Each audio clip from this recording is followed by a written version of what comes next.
თითქმის დემოკრატიული ოდნავ თეოკრატიული საკმაოდ პერსპექტიული და თითქმის ევროპული ქვეყნის თითქმის ყველა საინტერესო ამბავს ცხოვრების რიტმის განცდის ხურვილის საღამოს სანამ წაგიღებს სურვილი რომ რავი იქნებ დღეს ხდება ის რისთვისაც ღირს რომ თითქმის ყოველ დილით როცა ვფიქრობ რისთვის ვისთვის შენთვის თუ სხვისთვის გახსოვდეს სამშობლოდ რომელმაც დაამარცხა კორუფცია თითქმის კრიმინალი თითქმის სისტემას მოვუწუთებს ითვლის უკვე წლებია და წლები არა წლების მიქრე კიდევ უფრო მნიშვნელოვანი ხდება თითოეული დღე ხარჯელი სიტყვა მოკლედ ითქმის საღამოს 8-ზე ყოველ დღე თითქმის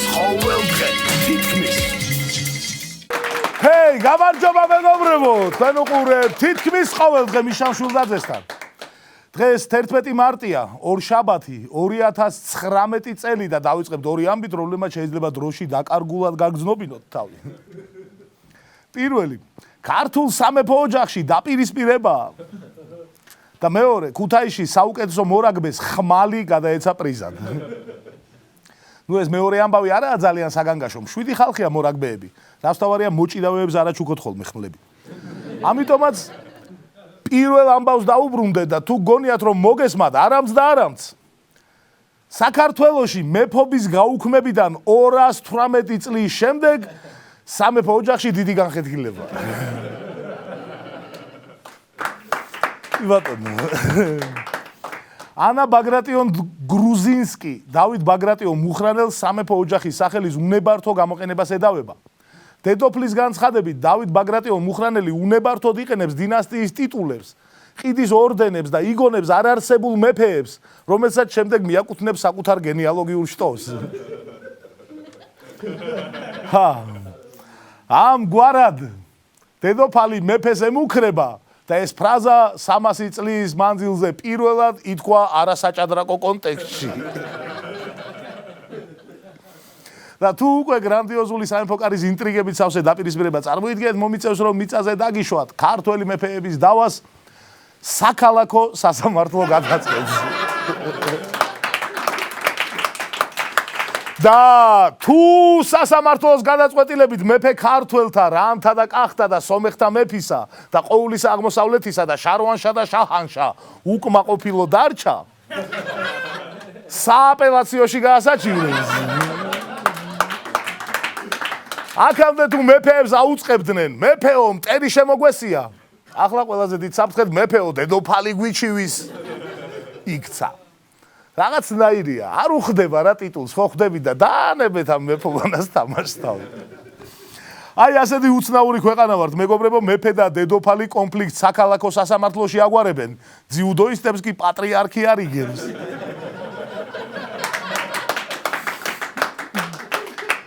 ხოლო ერთ ზემო იმერეთ გლეხის ბიჭებს ყველაფერი საერთოდაც არ აღელვებს ალბათ. მაგრამ ჩვენ ჩვეულებრივ ხალხს ძალიანაც გვაღელვებს და სწორედ ამიტომ სამეფო კარიდან ჩაგვერთვება ჩვენი ყველაზე მიუკერძოებელი კორესპონდენტი გუჯა მაჭარაშვილი.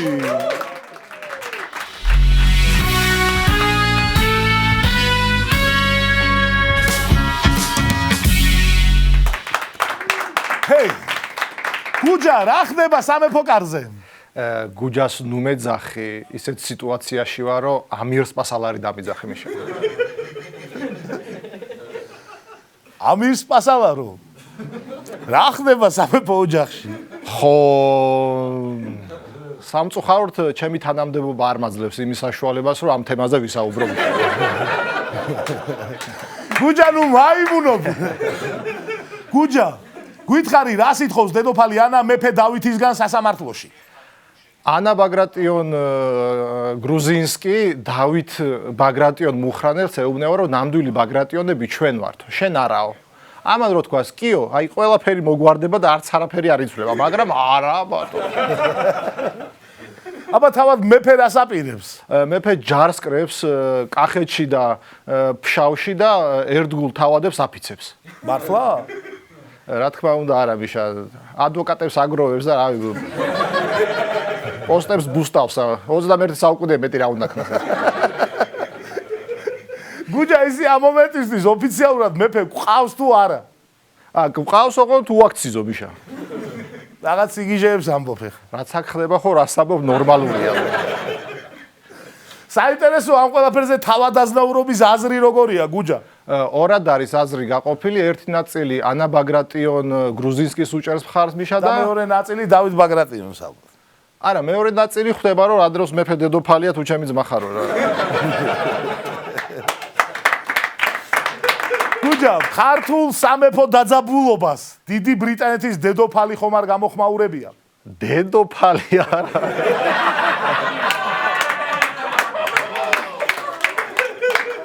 ჩვენ და უნჯი გამოვეხმაურეთ ეგარი და ეგ. თუმცა 2017 წელს დავით ბაგრატიონ მუხრანელმა დიდი ბრიტანეთის დედოფალ ელიზაბეტ მეორეს ღირსების ორდენი გაუგზავნა. კი არ გადასცა, გაუგზავნა. და ამას დიდი სკანდალი მოყვა ბრიტანეთში და ჩვენს პრინც კლოუნი პრინცის კი უწოდეს. ანუ ამანათი ადრესატამდე მისულა როგორც მივხვდით და შეურაცხყოფისთვის საქართველოს დიდი ბრიტანეთის საპროტესტო ნოტა არ გადასცა? რა თქმა უნდა არა. ამ ბოლო პერიოდში ბრიტანეთი დაინტერესებულია ქართული მატყლით და რა დროს მეფე დედოფალი და პრინცია იქნება რამე გავიტანოთ ექსპორტზე. გუჯა, შენ თვითონ როგორ ფიქრობ, გჭირდება ან მეფე ან დედოფალი? ესენი ერთმანეთს არ ინდობენ მიშა და ჩვეულებრივ გლეხებს რას გვიზავენ ხო ხდები? მადლობა გუჯა და დაგემშვიდობები. მიშა და მოიცა საის არ უნდა მკითხო, წავედი თუ არა სამეფო კარზე? კარგი კითხავ, გუჯა, წახვედი სამეფო კარზე. არა. კი მინდოდა წასვლა, მაგრამ არ ვიცი, ეს ალბათ წავსულიყავი, სად არის ეს კარი, არ ვიცი. თა შემეშიდე ხა თვალები არ დაამთხარონა რა მაგალი ჯონი. გემშვიდობები გუჯა და ჩვენ კი იმედი ვიქონიოთ რომ სამეფო კარის ეს სკანდალი ისე არ დაიძაბება რომ საქართველოს ორ სამეფო ტახტად გაიყოფა. ან თუ გაიყოფა არც მაგით დავიღუპებით. კიდევ კარგი ქვეყანაში მძიმე ეკონომიკური მდგომარეობა და უმუშევრობა გვაქვს მეგობრებო, თორემ აი ხა ეს თემა რო ქონოდა ყველაზე მნიშვნელოვან სანერვიულო რამეთ, ხო ვიქნებოდით არასერიოზობით. მაგრამ არა, არ გვეძლევა ამის საშუალება და ამიტომაც რუბრიკა რომ გაკვირვებოდათ, გამიკვირდებოდა. უცხოური ინვესტიციები შემცირდა. ანუ ეს რომ გაკვირვებოდათ, ეს ფაქტი გამიკვირდებოდა. პირდაპირ უცხოური ინვესტიციები 2018 წლის მეოთხე კვარტალში 62%-ით, ხოლო სრულიად 2018 წელს 35%-ით შემცირდა. ენერგეტიკაში 2017 წელთან შედარებით ინვესტიციები 30%-ით შემცირდა, მშენებლობაში 63%-ით, ტრანსპორტ კავშირგაბმულობაში 64%-ით, უძრავქონებაში 50%-ით, საფინანსო სექტორში 8%-ით. და მიუხედავად იმისა, რომ ქვეყანაში სასამართლო მთავრობაზეა დამოკიდებული და რამდენიმე ბიზნეს მთავრობამ პირდაპირ დაარტყა, მე მაინც ეროვნული ბანკის პრეზიდენტის განმარტებას დაველოდებოდი. ნეტა რა ხდება? თუმცა ვივარაუდებ, რომ ეს განმარტება ტრადიციულად ასეთი იქნება. შეუძლებელია იმის დადგენა, რა მიქონია გავლენა ინვესტიციების ვარდნაზე. პურის ფასის ზრდის მიზეზების შემსწავლელ კომისიას კი მართლა არსებობს ასეთიც. კიდევ ერთი თვე მიეცემა იმის დასადგენად, არის თუ არა პურის ფასის ზრდა პირდაპირ კავშირში უცხოური ინვესტიციების შემცირებასთან. და დაადგენენ, რომ პირდაპირ არა, მაგრამ ირიბად შესაძლოა უკავშირდებოდეს კიდეც. ხოლო შემცირების შემდეგ რაც დაგვრჩა იმ უცხოურ ინვესტიციებში ყველაზე აქტიური ქვეყნების ხუთეული ასე გამოიყურება. პირველი აზერბაიჯანი, მეორე დიდი ბრიტანეთი, მესამე ჰოლანდია, მეოთხე ამერიკის შეერთებული შტატები და მეხუთე ყველაზე საინტერესო პანამა. ანუ ეს ხუთი ქვეყანა ყველაზე მეტ ფულს დებს საქართველოში. ერთ-ერთ წინა გადაცემაში ჩვენ დავასახელეთ ხუთი უფრო უსარგებლო რამ, ვიდრე აბაშიძე კარასინის ფორმატია. ამ ხუთეულში პანამასთან უვიზო მიმოსვლაც მოხდა, რისთვისაც ბოდიში მინდა მოუხადო პანამელ ინვესტორებს. ჩამოდით, ძმებო, ჩამოდით.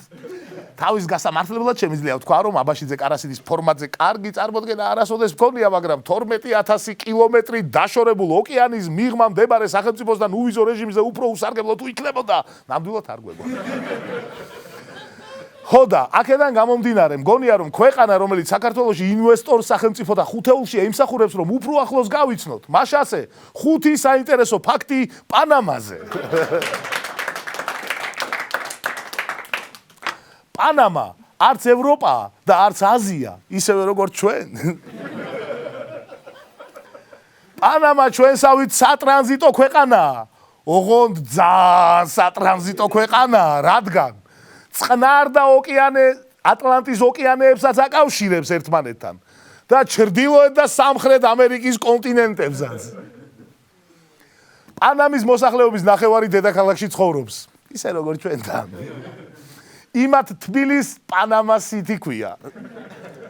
ქრისტიანები არიან, მაგრამ მართლმადიდებლები no. თლიანი შიდა პროდუქტი ერთ სულ მოსახლეზე პანამაში $17,000. ჩვენთან $4,500. რატომ? 2,000 კილომეტრის პრინციპი მოქმედებს აქ. ანუ ჩვენგან 2,000 კილომეტრში მოსკოვია და რუსეთი და პანამიდან 2,000 კილომეტრში ლოს-ანჯელესი და კალიფორნია. ინვესტიციების ამ დონეზე შემცირება საკმაოდ საგანგაშო ნიშანია ხელისუფლებისთვის, თუმცა სამთავრობო მედიის ყურადღების ცენტრში სულ სხვა რაღაცები ექცევა. ამიტომაც რუბრიკა სამთავრობო მედიის შედარებითი დახასიათება. იმედი ნიუსი ავრცელებს ასეთ სათაურს. საქართველოში ბენზინი გაიაფთა. პირველი არხი. საქართველოში ბენზინი 3 თეთრით გაიაფთა. როგორც ხედავთ, ორივე გვეღადავება. მაგრამ პირველი არხი მაინც უფრო ჯიგარია. დროს მაინც გიზო გავს, რომ სტატიაზე არ გადახვიდე და შენი ცხოვრების 2 წუთი არ დაკარგო იმის გასაგებად, რომ $2.35 თეთრის ნაცვლად ბენზინი უკვე $2.32 თეთრიდის. მოკლედ, მადლობა პირველ არხს და წარმოგიდგენთ რჩევებს 5 სასარგებლო რამ, რაც შეიძლება მოვასწროთ 2 წუთში. პირველი, შეგიძლიათ Facebook-ზე მოძებნოთ თითქმის ყოველდღე მიშა მშვილდაძესთან და დაელაიქოთ ჩვენი გვერდი. მეორე, შეგიძლიათ 3 გაყოთ 235-ზე გაამრავლოთ 100-ზე და გაიგოთ რამდენი პროცენტით გაიაფთა ბენზინი. მესამე, შეგიძლიათ მეგობარს უთხრათ, ეხა გავალ და 2 წუთში მოვალ და გახვიდეთ და მართლა 2 წუთში მოხვიდეთ. მეოთხე, შეგიძლიათ ჩართოთ ჯგუფ სახეს სიმღერა როგორ მინდა მოგეფერო და მოусმინოთ დათო ფორჩხიძე რომ ღერის მაპატი აი აქამდე. ან Queen-ის We Will Rock You ბოლომდე. და მეხუთე, ბოლოს და ბოლოს შეგიძლიათ ტელეფონი შეერთოთ დასატენად და 3-4% წაუმატოთ. მადლობა პირველ არხს, რომელმაც ამხელა შესაძლებლობების ველი გაგვიხსნა. აი, ბიძინა ივანიშვილი კი, როგორც ეკაბესელიასგან გავიგეთ. ინფორმაცია სამთავრობო არხებიდან კი არ იღებს, არამედ იმ წყაროდან, რომელიც პირველად მისწვდება. ციტირებ, ბიძინა ივანიშვილის მთავარი ნაკლი ისაა, რომ ზედმეტად ენდობა პირველად მიწოდებულ გადაუმოწმებელ ინფორმაციას. განაცხადა ბესელია. ანუ, მთავარია ბიძინასთან პირველი ვინ მიირბენს. ვინც ყველაზე სწრაფად დარბის, ის ალბათ დიდხანს ინარჩუნებს თანამდებობას. ნუ კალაძის წარმატებას გასაგები ხდება. ალბათ ერთმანეთს უსწრებენ კონკურენტები, ზოგს დამუღამებული ექნება სირბილის დროს კონკურენტმა თუ გადაუსწრო შორიდან რომ დაუძახოს რომ პირველმა მიაწოდოს. ადამიანის მიმდობლობა ზოგადად ცუდი თვისება არ არის, აგზელებს ეკაბესელია. იმიტომ რომ ის რომ ზოგადად პირველი რეფლექსი გაქვს რომ გჯერა და არა პირიქით. მე არ მგონია ეს ცუდი იყოს. ანუ ნაკლი კი არ გამოდის, პლუსია ნაკლი იმათვისაო, ვინც ეუბნებიანო თუ როგორც გამოდისო. ეკაბესელია თქვა და აი აქ გაიფიქრა, აი საერთოდ ეს სიტყვა ნაკლი ბიძინასთან ერთად ერთ წინადადებაში რატო ვახსენებ. ახლა კი რუბრიკა და რუსეთს როდისღა დავაღწევთ თავს. საქართველოს სოფლის მეურნეობის მინისტრის ლევან დავითაშვილის განცხადებით აზიურ ფაროსანას 2-3 წელიწადში დავამარცხებთ. ეს იყო რუბრიკა რუსეთს როდისღა დავაღწევთ თავს. ხო და იქიდან გამომდინარე რომ დაახლოებით 3-4 წელია რაც ფაროსანა გვერდჩის. მარტივი არითმეტიკით შეგვიძლია გამოთვალოთ რომ ამ წელის საერთო ციკლი მაქსიმუმ 6-7 წელი გამოდის. არაა გამორიცხული რომ მთავრობაც ამიტომ იქცეოდეს ასე და სინამდვილეში ფაროსანას უქმნიან ქვეყანაში ცუდ პირობებს და როგორც კი მოვიშორებთ ეგრევე აუყავდებით. შეგახსენებთ რომ ამჟამად აზიურ ფაროსანთა ბრძოლას ხელმძღვანელობს სოზარ სუბარი. გარდა ამისა, სოზარი მმართველ პარტიაში ახალი სახეების მიყვანაზეცაა პასუხისმგებელი. ანუ, აი ხო არ ჩანს ეკრანებზე დიდად. არადა ამ ორიდან ერთი საქმე მაინც წესიერად რომ გააკეთოს, ჩათვალეთ რომ გადარჩენილი ხავს საქართველო. როგორც აღმოჩნდა, საქართველოს ბედი გუბას სანიკიძესაც აწუხებს. დემოკრატიული მოძრაობის ლიდერის განცხადებით, საქართველო ასეთ მძიმე მდგომარეობაში ყოველ შემთხვევაში დამოუკიდებლობის მოპოვების შემდეგ ნამდვილად არ ყოფილაო. ქუჩაში ადამიანები მაჩერებენ და მეუბნებიან, როდის იზამთ რამეს, ქენით რაღაცაო. მე არ ვიცი აქვს თუ არა გუბას რამე გეგმა, მაგრამ ბუნებრივია თუ სულ აჩერებენ ვერც ვერაფერს იზამს. ასე რომ მეგობრებო, არ გავაჩეროთ ქუჩაში და დავაკვირდეთ საიცავა, აბა რას იზამს. ახლა კი რუბრიკა 2 ნიუსი, რომელსაც დანარჩენ სცენართან თემატური კავშირი არ ჰქონდა, ამიტომაც ცალკე გეტყვით. პირველი. კობან არჩემაშვილი ქართული ოცნებიდან წავიდა. ამ ნიუსზე ზუსტად ისეთი რეაქცია მაქვს, როგორც ჰქონდა ნიუსზე კობან არჩემაშვილი ქართულ ოცნებას შეუერთდა. ეს რეაქცია არის ასეთი. აუ. და მეორე ნიუსი, რუბრიკით ნეტა მართლა ეგრე იყოს. კვიციანს ბოლოს და ბოლოს ამოასხადა განაცხადა, ვინც მე ლაივ ჩართვაზე დამცინის ყველა სოროსისგან ფინანსდებაო. ხო და ნეტა მართლა ეგრე იყოს ემზარი. ეს განცხადება ემზარის პოლიტიკური არგუმენტების რეიტინგში მეორე ადგილზე დგას, პირველ ადგილზე ბოკერია იეღოველია იქნება. უცხოეთის ამბები, ჩრდილოეთ კორეაში საპარლამენტო არჩევნებია, რომელშიც მხოლოდ კომუნისტური პარტია მონაწილეობს. ყველა უბანზე მხოლოდ ერთი კანდიდატია და ცხადია რომ 100%-ს მიიღებენ ხმების, არც მეც, არც ნაკლებს. და ყველაზე პარადოქსული და სამწუხარო ამბავში ისაა, რომ ეს არჩევნები საერთოდ არ გაყალბდება საქართველოს უკანასკნელი საპრეზიდენტო არჩევნებისგან განსხვავებით. სპორტში კი უკეთესი ამბები გვაქვს, გერმანიას რაგბში 52-3 მოუგეთ. ამ ამბის სულ სხვაგვარად გაჟღერებად შეგვეძლო, მაგრამ გერმანია ჩვენი მეგობარი ქვეყანაა. ამიტომ ამ ხუმრობას შემოვინახავთ 18 მარტის გადაცემისთვის. შეგახსენებთ 17-ში რუსეთს ვეთამაშებით. და ბოლოს ამბობენ რომ ორშაბათი მძიმე დღეა, ბუნებრივია წინ მთელი სამუშაო კვირაა. ამიტომაც განსაკუთრებული მნიშვნელობა აქვს ორშაბათს მსუბუქად გამტვირთვას. ხო და ამიტომ მოდით ცოტა ვიჭორაოთ. ჩვენი ტრადიციული რუბრიკა ჩვენი მოგონილი ჭორები. ყველა დამთხოვა შემთხვევითია და არ შეგეშინდეთ, ჩვენ არ გითვალთვალებთ. სხვა ეგ. ჩვენ კი დავიწყოთ. პირველი. თურმე ზოგჯერ პარლამენტის ხდომებზე იმ დეპუტატების ნაცვლად, რომლებიც მთელი წელი ხმას არ იღებენ, ბურთები დევს კადრში, რომ თავი გვეგონოს მაგათი.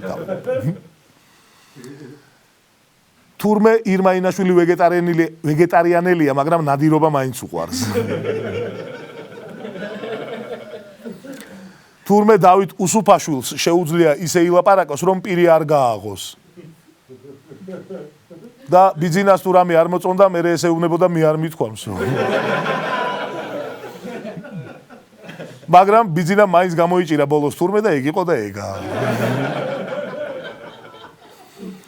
თურმე ბახტაძეს როცა ბიძინა ელაპარაკება, ამას სუნთქვა არ შეუძლია. და ბიძინას ეწოდება და მოკლე დეუბნება ხოლმე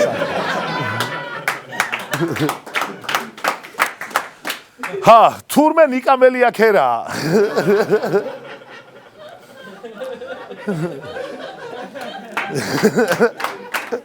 ხო შესაძლებელია მართლა.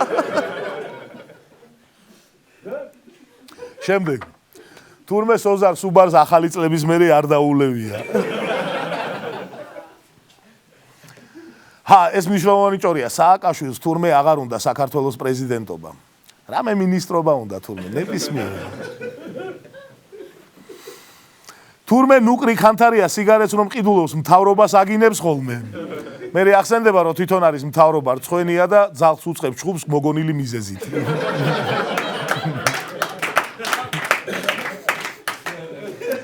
თურმე გუბა სანიკიზე და მიხეილ სააკაშვილი შეთანხმდნენ რომ სანამ მიშა ვერ ჩამოდის და გუბაზი ვერ მიდის, მიშა იქნება ევროპაში გუბაზი და გუბაზი იქნება საქართველოში მიშა.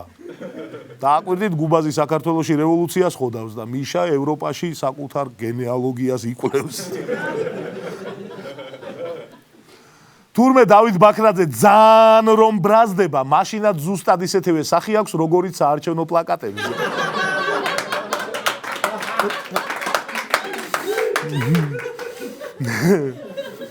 თურმე პარლამენტის თავმჯდომარე ირაკლი კობახიძე ანეკდოტს რომ ყვება თუ იმეს გაეცინება, ანეკდოტის დაბოლოებას იმეორებს. და თუ იმე ახალი შემოდის, თავიდან უყვება. რამდენიც არ უნდა შემოდეს ყველას სამსა. და ზოგს იმ კანცოვკასაც უმეორებს. თურმე კალაძე ფიქრობს რომ 90-იანებში რომ თვითონ დიდი ბიჭი ყოფილიყო, ბიძინაზე მეტი ფული ექნებოდა. და ბიძინა ფიქრობს, რომ ფეხბურთი რო ეთამაშა კალაძეზე ბევრად მაგარი იქნება. მალდინიზეც. თურმე დინარაძეს ეშლება მარჯვნივ და მარცხნივ. მეჭიაურს თურმე ეშლება ზევით და ქვევით. და კვიციანს თურმე ეშლება მარცხნივ და ზევით. და დღეისათვის ბოლო ჭორი